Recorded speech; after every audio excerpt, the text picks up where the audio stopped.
সকালের জলখাবারে লুচি বা পরোটা রাখুন, কিন্তু লুচি বা পরোটাটা অবশ্যই আটা দিয়ে করে নেবেন। পুজোর সময় কিন্তু ভীষণভাবেই অস্বাস্থ্যকরভাবে খাবার বানানো হয়, তাই ওই সব দোকানের খাবারগুলো খাবেন না, কারণ পেটের অসুখ কিন্তু ভীষণভাবে হয়। পুজোতে তো অনেকেই অ্যালকোহল রাখেন, তো অ্যালকোহল 1 প্যাকের বেশি খাবেন না, সেটা হুইস্কি বা রেড ওয়াইন রাখুন।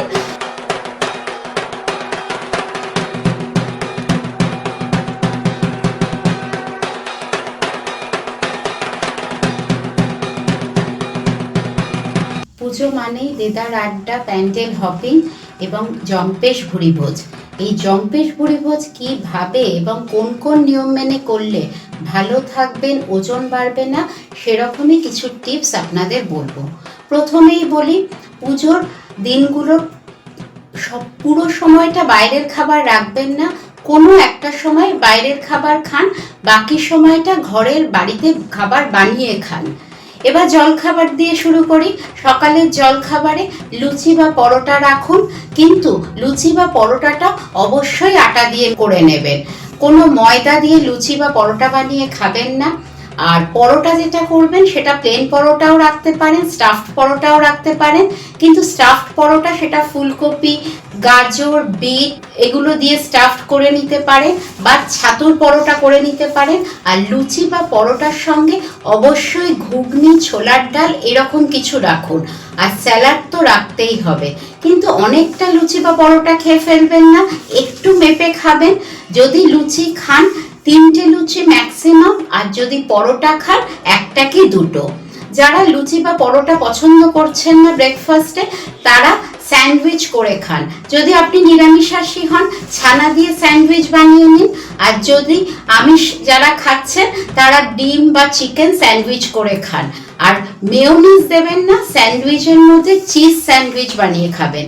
আর অবশ্যই গ্রিলড স্যান্ডউইচ করে খাবেন, কখনোই কাঁচা পাউরুটি দিয়ে স্যান্ডউইচ করে খাবেন না। যারা একটু অন্য রকমের জলখাবার খেতে পছন্দ করেন, তারা ইডলি বা ধোসা রাখুন, বা উপমা করে নিতে পারেন। সেটা ওটসের উপমা বা ডালিয়ার উপমা বা সুজি দিয়ে উপমা। আর উপমাটা বানানোর সময় অনেকটা সবজি দিয়ে বানাবেন, গাজর, বিনস, ক্যাপসিকাম, পেঁয়াজ, যেদিন আপনাদের যেরকম সবজি অ্যাভেলেবেল বাড়িতে সেইভাবে বানিয়ে নিন। এরপর আসি দুপুরের খাওয়া দাওয়ায়। দুপুরে পুজোর সময় অনেকেই খিচুড়ি, পোলাও এরকম ধরনের খাবার পছন্দ করেন। খিচুড়ি বা পোলাও যেটাই আপনি খাবেন একটু মেপে খাবেন। বলছি না বাদ দিন, কিন্তু একটু ক্যালোরি মেপে খেতে হবে। পোলাওটা আপনি বাড়িতে একটু ঘি দিয়ে বানিয়ে নিন, তার মধ্যে কাজু, কিশমিশ আর অবশ্যই জাফরান দিয়ে দেবেন। এই পোলাওয়ের স্বাদ কিন্তু দুর্দান্ত হয়। খিচুড়ির সঙ্গে 5 মেশালি তরকারি রাখুন। যারা নিরামিষ খাচ্ছেন, তারা ছানার কোফতা বা ছানার কালিয়া বা পানিরের তরকারি আর ধোকার ডালনা এগুলো আপনারা রাখতেই পারেন। আর যারা আমিষ খাচ্ছেন, তারা কিন্তু মাছ, চিকেন বা মাটন পোলাওয়ের সঙ্গে খেতেই পারেন, কিন্তু মাটন অনেকটা খেয়ে ফেলবেন না, 3-4 পিস ম্যাক্সিমাম সারাদিনে।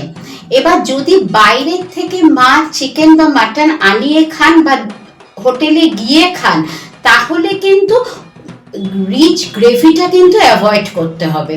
কিন্তু বাড়িতেও আপনি নিত্য নতুন পুজোর সময় খাবার বানিয়েই খেতে পারেন। সেটা চিকেন বা মাটনের কোরমা বা মাটন বা চিকেন ডাক বাংলো এরকম বানিয়ে নিন। যারা মাছ পছন্দ করছেন, তারা মাছের কোরমা, টমেটো ফিশ, দই ফিশ, মাছের কালিয়া এরকম দিয়ে পোলাও খেতে পারেন। আর খিচুড়ির সঙ্গে চাটনি, পায়েস, এটা কিন্তু ভোগের খিচুড়িতে তো থাকেই। যারা নিজেরা বাড়িতে খিচুড়ি বানিয়ে খাচ্ছেন, তারাও অনেক সময় চাটনি, পায়েস দুটোই খান, কিন্তু সেটা করবেন না। বলবো যে কোনো একটা খান। যদি চাটনি খান তাহলে পায়েস খাবেন না, যদি পায়েস খান চাটনি খাবেন, একটু ব্যালেন্স করে। আর যারা বিরিয়ানি পছন্দ করেন, তারা দুপুরেই বিরিয়ানিটা খেয়ে নেবেন।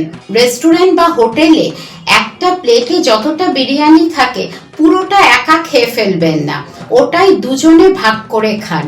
আর বিরিয়ানির সঙ্গে রায়তা আর স্যালাড অবশ্যই কিন্তু রাখতে হবে। বিরিয়ানিটা শুরু করার আগে কিছুটা পরিমাণ স্যালাড খেয়ে নিন, তারপর বিরিয়ানি খাওয়া শুরু করুন। আর বিরিয়ানিতে কিন্তু অনেকটা আলু থাকে, পুজো তো তাই আলু ছাড়া বিরিয়ানি কিন্তু চলবে না। খাবেন আলু, কিন্তু যেদিন বিরিয়ানি খাবেন দুপুরে সেদিন কিন্তু সকালের জলখাবারে সাদা আলুর তরকারি বা আলুর দমকে বাদ দিতে হবে। সকালের জলখাবার আর দুপুরের খাবারের মাঝখানে কিন্তু একটা নিয়ম করে যে কোনো মরশুমি ফল 200 থেকে 250 গ্রাম সেটা কিন্তু রাখবেন। পুজো বলে ফলকে বাদ দিলে চলবে না।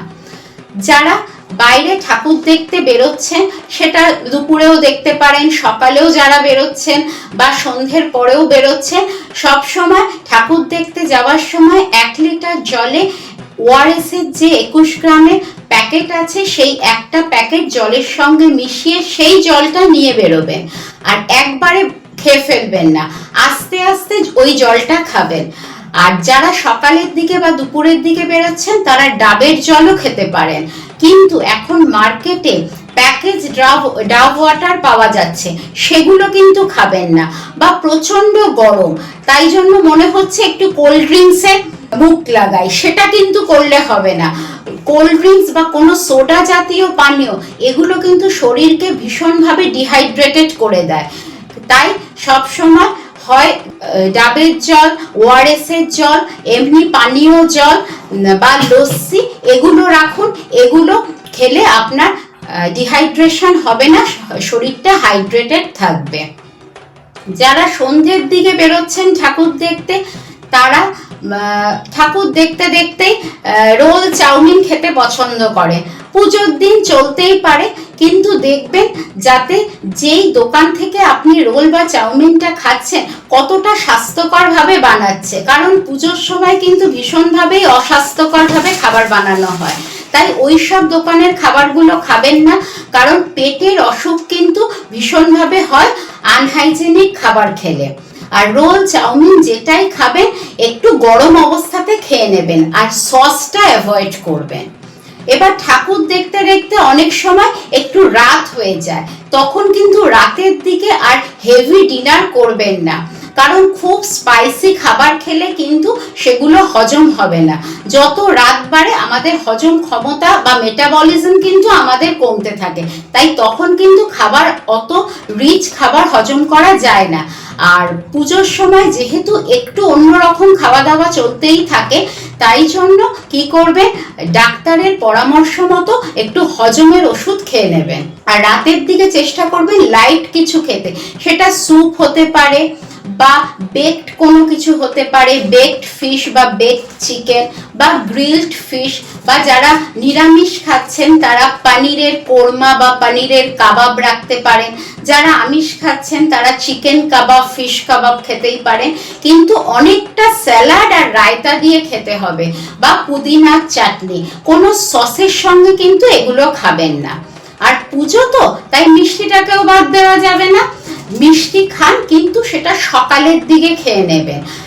একদিনে 2টোর বেশি মিষ্টি না খাওয়াই ভালো। সেটা ছানার সন্দেশ হতে পারে, রসগোল্লা হতে পারে, কিন্তু রসগোল্লা হলে রসটা চিপে খাবেন।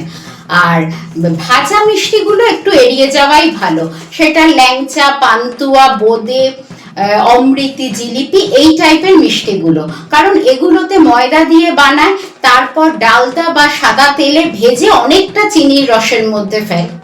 এই মিষ্টি তাই অনেকটা অস্বাস্থ্যকর, তাই এগুলো একটু এড়িয়ে যান। আর পুজোতে তো অনেকেই অ্যালকোহল রাখেন, তো অ্যালকোহল 1 প্যাকের বেশি খাবেন না, সেটা হুইস্কি বা রেড ওয়াইন রাখুন। আর অ্যালকোহলটা কিন্তু জাঙ্ক ফুডের সঙ্গে খাবেন না, হয় মাখানা বা পপকর্নের সঙ্গে খান। আর এত কিছু খাওয়া দাওয়ার মাঝখানে কিন্তু না হাঁটলে চলবে না।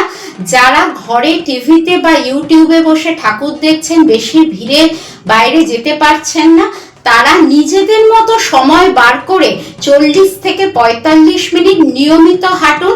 সেটা ঘরের মধ্যে হতে পারে, বাড়ির ছাদে হতে পারে, বাড়ির নিচে হতে পারে, কিন্তু হাঁটুন। আর যারা বাইরে ঠাকুর দেখতে বেরোচ্ছেন তাদের তো প্যান্ডেল ঠাকুর দেখতে দেখতেই অনেক হাঁটা হয়ে যাচ্ছে। এই নিয়মগুলো মেনে হই হই করে পুজো কাটান। ভালো থাকুন। লাইক ও সাবস্ক্রাইব করার পাশাপাশি বেল আইকনটি প্রেস করতে ভুলবেন না। ওয়েল টক।